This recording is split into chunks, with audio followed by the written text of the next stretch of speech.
I really don't know when I'll be handing you this letter. As long as I've held on to it and prayed over it, I still get the sense, wait, not yet. I'm not afraid of your rejection or of your anger. The only thing I fear is hurting you, making you feel like I've betrayed you and turned my back on all you've taught me, because this couldn't be further from the truth. So instead of telling you that I've reverted to the religion I was born with, I've been telling you about Islam. This comes as no surprise to you. You know I write a lot about Middle Eastern countries, and I'm always eager to share my knowledge. All praise be to God, you've been open to listening.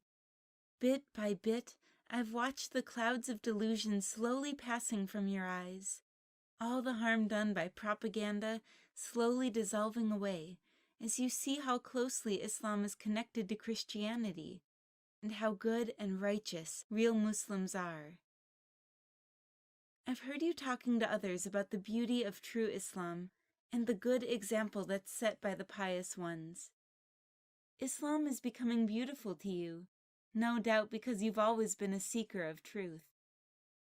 Speaking the truth in love. This motto summed up the purpose of the village church where you preached for 36 years. The words shone from a small bronze plaque that we passed on the way into Sunday morning service. We didn't always live up to it, but it was a beacon and a reminder. It told us to be truth seekers, truth tellers, and truth sharers. This may not come as good news, but I would never have become a Muslim had it not been for your teaching me to seek truth. My inquiring mind often disturbed and even embarrassed you, but you never condemned me for exploring new intellectual territory. Your main concern was that I walk with God and live in obedience to Him. For this, I'm profoundly grateful to you. It's the one thing that led me to real freedom. Thanks to your influence, I read the Bible from cover to cover at least 20 times in my lifetime and memorized many verses.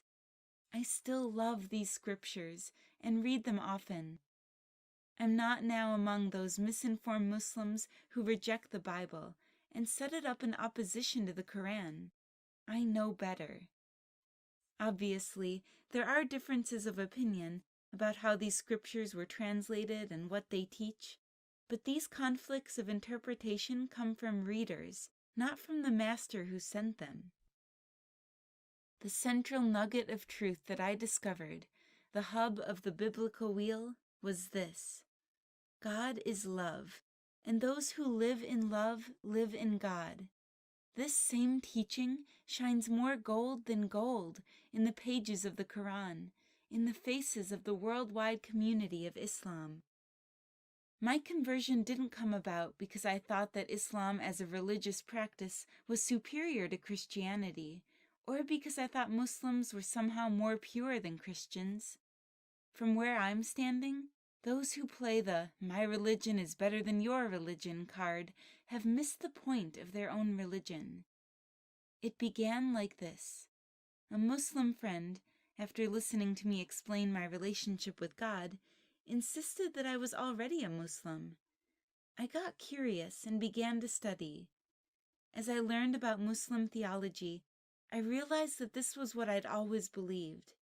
As much as I'd lived by the words of Jesus, praise be upon him, and loved his character, I'd never been able to pray to him without feeling uncomfortable. I had always prayed to God. But I refused to convert. Why should I scandalize my family just because I didn't believe Jesus, praise be upon him, was God?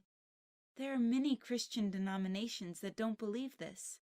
I would simply become a liberal Christian. Then came the moment. I happened to be standing before a window in a beam of sunlight. All at once, this sunlight enclosed me and filled my heart, and I knew I was Muslim. Islam is the logical next step after Christianity, just as Christianity was the logical next step after Judaism. Your new Muslim daughter.